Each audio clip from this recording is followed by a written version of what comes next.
रतलाम से, जहां बेटी के अपहरण को लेकर पीड़ित पिता दर दर भटकने को मजबूर।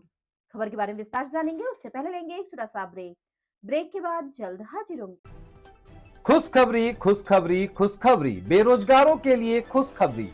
जी हाँ, ई कॉमर्स के क्षेत्र में एक अनोखा खोज। Fast store. घर बैठे फोन घुमाकर लखपति करोड़पति बने। ना सुना ना सुनेंगे, सपना नहीं हकीकत है। घर बैठे कोई भी सामान बुक कर 1 घंटे में मंगवाएं, अनेकों पुरस्कार संग मासिक सैलरी पाएं। अधिक जानकारी के लिए www.faststoreincome.com पे आएं।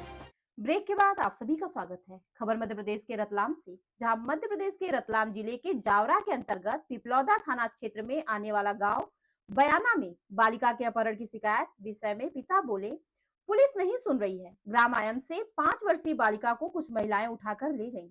इसे लेकर बालिका की दादी मां अमंताबाई ने पिपलौदा थाने में अपहरण की शिकायत की। पिता गोपाल का कहना है कि बेटी का अपहरण हो गया और घर से नकदी व ज्वेलरी भी गायब है, लेकिन पुलिस कोई कार्रवाई नहीं कर रही। पिता गोपाल द्वारा सीसीटीवी फुटेज के हिसाब से बच्चे को उठाकर ले जाने वाली महिलाओं का सीसीटीवी वीडियो भी थाना प्रभारी को दिया है, फिर भी थाना पिपलौदा में अभी तक कोई कार्रवाई नहीं की गई। घटना दिनांक 25 दिसंबर 2024 की है। घटना हो चुके हैं। पीड़ित पिता गोपाल शारीरिक मानसिक प्रताड़ना से तंग आ चुके हैं और पीड़ित पिता को थाना प्रभारी बार बार थाने बुलाकर इधर उधर भटक रहे और गाली गुप्ता करके थाने से भगा देते हैं। देखें मध्य प्रदेश से स्टेट ब्यूरो चीफ कमल चौहान की खास रिपोर्ट। नमस्कार, मैं कमल चौहान, मध्य प्रदेश स्टेट इंचार्ज। यहाँ मैं इस वक्त खड़ा हूँ मध्य प्रदेश के रतलाम जिले के पिपलौदा थाना में।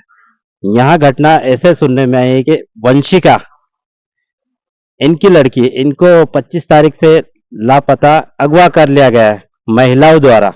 आइए इनसे जानते हैं घटना किस प्रकार है। आपका नाम बताएं। गोपाल गोयल का।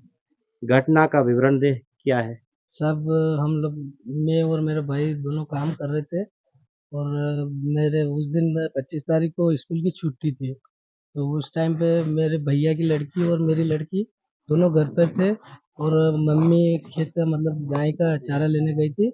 इतनी देर में सब 5 औरतें आई और औरतें आकर मतलब घर से मेरी बच्ची को उठाया, घर से नकदी पैसे और जेवरात भी लेके गई है। एक तंदूरा था उसमें और 75,000 रुपये थे। तो आपका ये कहना कि आपके घर से बच्ची को भी उठा लेकर गए और आपके यहाँ पर चोरी की वारदात भी करी उन्होंने? जी जी सर। तो उसकी शिकायत आपने कहाँ पर की? सब मैं हम मतलब पिपलौदा थाने में आके आवेदन दिया, साहब को पास शिकायत करने गए तो साहब ने आवेदन ले लिया और उसके बाद में दूसरे दिन पहुंचा। साहब मेरी बच्ची के कुछ जानकारी या कुछ मिली हो तो मेरे को मतलब वो करिए। तो साहब बोले कि तूने 181 क्यों की है, ऐसे करके गाली गलौज करके मेरे को भगा दिया। और ना तो मतलब साहब ने अभी तक मेरी कोई कार्रवाई की है और कुछ नहीं किया है। और आपके साथ कैसा व्यवहार करा उन्होंने? सब मेरे को बोले 181 अगर तू वापिस लेगा तो आपकी और खाई किस में प्रकार से डराया धमकाया? सब गाली गलौज करके भगा दिया। किसने? प्रकाश जी गडरिया साहब जो पिपलौदा थाने के टीआई है। तो आपने देखा फास्ट न्यूज इंडिया चैनल के माध्यम से पीड़ित की जो अंदर की मन की कामना कि जो यहाँ पे प्रशासन, जो टीआई के द्वारा इतने अपशब्दों द्वारा इनको कहा गया, तो आम इंसान के साथ ऐसा होता है, मेन जो टीआई का करता धरता रहता है, तो दूसरे कर्मचारी क्या कहेंगे, क्या करेंगे लोगों के साथ? ठीक है, धन्यवाद।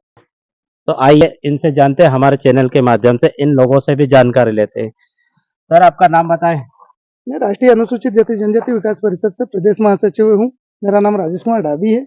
जब इन आयाना वाले गोपाल मालवीय जी के साथ ये हुआ, इनकी बालिका का अपहरण हुआ, पुलिस थाने में सुनवाई नहीं हुई, तो ये लोग हमारे पास आए थे, हमारे संगठन के पास। आज मैं यहाँ आया तो टीआई साहब मौके वारदात नहीं मिले हमें यहाँ। टीआई साहब से संपर्क करना चाहा तो भी फोन उनका नहीं है, कहीं क्या मालूम कहीं ड्यूटी पे है वो।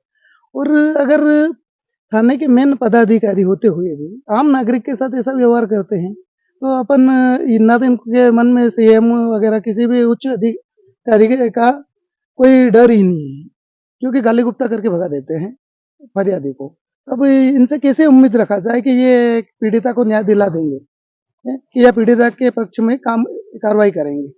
आज 11 दिन होने के बाद भी इनको ये पता नहीं है अभी पीड़ित को कि मेरी बालिका किस स्थिति में है और कौन सी जगह है। ये बोल रहे थे, बोले सर उसकी तबीयत भी खराब थी, तो आज 11 दिन हो गए इनको देखे हुए। अभी तक पुलिस प्रशासन ने कोई भी कार्रवाई नहीं करी है। ये आवेदन देने आए थे तो आवेदन ले लिया टीआई साहब ने और इनको गाली गुप्ता करके भगा रहे हैं। यही बातें हमारे संगठन के को बताई इन लोगों ने और ये थाने में एविडेंस के आधार पे सीसीटीवी वीडियोस पेश कर रहे हैं, तो भी इनको डरा धमका के भगा दिया जा रहा है इनसे। आपका परिचय दें। राष्ट्रीय अनुसूचित जाति जनजाति विकास परिषद नई दिल्ली, प्रदेश प्रवक्ता निर्भय सिंह चंद्रवंशी। आपको कैसे पता चला इनके साथ क्या हुआ, कैसे आया ये हमारे आपके पास कॉल आया था इनका कि हमारे साथ में ये घटना हो रही है, तो हमने बोला इनको हम आएंगे और आपका इंसाफ दिलाएंगे। तो आज हम आए हैं यहाँ पे रतलाम जिला तहसील जावरा और पिपलोदा थाना के अंतर्गत यहीं पे हैं और इस पीड़ित परिवार को हम या इनकी बालिका को उठा के ले गए और इनको पता नहीं है। तो जब मध्य प्रदेश में जब सीएम मोहन यादव जी जब मध्य प्रदेश की जो पुलिस है, तो मध्य प्रदेश की पुलिस को समझ में नहीं आ रही कि हम क्या करें और पीड़ित परिवार को न्याय दिला सके। तो ये शक्ति होनी चाहिए सीएम साहब में। ये जब अन्याय हो रहा है तो इनको रोकना चाहिए।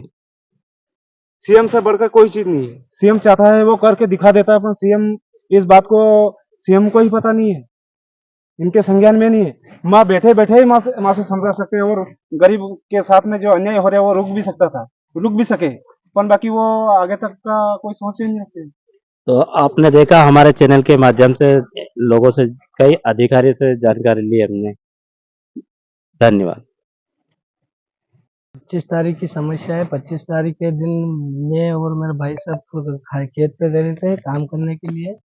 उसके पश्चात अचानक मतलब 5 औरतें आई और आकर मेरी बच्ची को उठा के लेके गई और इसके खिलाफ हमने पिपलोदा थाने में भी आवेदन दिया, ताल थाने में भी आवेदन दे रखा है, लेकिन हमारी कोई सुनवाई नहीं हो रही है। अब तक से पहले आपकी बच्ची जब अगवा हुई जी तो उस समय घर पे कौन थे? सब मेरे भाई की लड़की थी। अच्छा, उठाने ले जाने वाले कौन थे, महिला या आदमी? सब ससुराल पक्ष के महिलाएं थी, कितने लगभग? 5 महिलाएं। और इस घटना के तुरंत आप कहाँ गए शिकायत कर? अब जैसे वो बच्ची को उठा के गए, मैं उनके पीछा कर रहा था। पीछा करते करते मैंने रास्ते में 100 डायल भी करी 4 बार, लेकिन वहाँ से भी कोई ना तो मेरे को कोई सुविधा मिली ना कुछ वो हुआ। मैं मतलब पीछा करते करते ताल थाने पहुँचा। ताल थाने में आवेदन देने के लिए पहुँचा तो वो बोले कि नहीं, आप पिपलोदा थाना जाइए, पिपलोदा थाना जाके आपकी कार्रवाई होगी, आपका क्षेत्र पिपलोदा है, बच्ची वहाँ से अगवाई हुई है तो वहाँ ताल जाइए। थाने से आपको क्या कहा गया? मेरे से यही क्या कहा गया, आप पिपलोदा थाने जाके रिपोर्ट दर्ज कौन करवाइए। व्यक्ति था? वो अपने राधे श्याम जी गुज्जर। क्या पता था उनका? पता साहब वो 100 डायल में जो नंबर आए थे उस पे मैसेज आया आप मेरे थाने पे गए थे, थाने पे क्या कार्रवाई का कुछ कहा उन्होंने? कुछ क्या भी आपका नहीं क्या कहा, हो सकता है? कुछ भी नहीं कहा उन्होंने। यानी आपकी शिकायत लेने से इनकार। जी जी साहब। और उसके बाद कहाँ गए? उसके बाद पिपलोदा थाना आया, मैं मतलब वहाँ से बस में बैठ के आया, फिर मम्मी को साथ में लाया। मम्मी थी घर पे, वो गाय का चारा मतलब लेने चली गई थी। इतनी देर में मेरे बच्चे मतलब भाई की लड़की को मारा भी सही उन औरतों ने और मेरे बच्ची को उठा के लेके गए। घर से नकदी पैसे भी लेके गए और एक मतलब कंदोरा पड़ा था वो भी लेके गए। और ये शिकायत आपने कहाँ कहाँ दर्ज की, कहाँ थाने पे गए, कहाँ गए? मैं पिपलोदा थाने में भी गया, एसपी ऑफिस रतलाम भी गया। क्या आपकी कंप्लेन लिखी, एफआईआर लिखी है अभी तक? अभी तक कुछ भी नहीं लिखा हुआ साहब। 25 तारीख की घटना है, आज 4 तारीख आप थाने पे गए तो वहाँ थाने पे कौन था? थाने पे पिपलोदा के टीआई साहब थे। रास्ते में फिर मैंने 181 भी की। ये थाने आया तो आप 181 क्यों कर रहे हो, 181 रिटर्न लो तब जाके आपकी मतलब कानूनी कार्रवाई हो ये करेंगे। यहाँ के द्वारा आपको क्या कहा गया? यही कहा गया कि तेरी पत्नी उठा के लेके गई बच्ची, लेकिन ये मेरे पास में मतलब ना तो वो मतलब बच्ची मैंने देखी है, वो पत्नी जो वो औरतें आई उनमें ना तो मेरी पत्नी है और कुछ भी नहीं है उसके उसमें, और मेरे ससुराल पक्ष वाली औरतें हैं सारी। आपके पास कोई कुछ प्रूफ है? वीडियो फुटेज है साहब। जी। साहब मैं पिपलोदा थाने आया तो साहब ने मेरे को गाली गलौज करके भगा दिया और उन्होंने बोला आप कोर्ट जाइए, कोर्ट से सर्च वारंट वगैरह लेके आइए। प्रकाश जी गडेरिया, पिपलोदा टीआई साहब। तो आपने देखा हमारे चैनल के माध्यम से यहाँ हम थाने पर आए और पीड़ित से बात करी। यहाँ जो थाने का मेन प्रभारी होता है, जो मेन मुखिया होता है, उसी व्यक्ति के द्वारा पीड़िता को ऐसा अपशब्दों द्वारा डराया धमकाया जाता है, गाली गुस्सा करके भेजते हैं। तो क्या प्रशासन सही है? प्रशासन ऐसा करेगा, मेन मुखिया, तो अदर कर्मचारी क्या करेंगे? लोगों से कैसे न्याय दिलवाएंगे? तो ऐसा मानना है कि टीआई के खिलाफ कार्रवाई होनी चाहिए।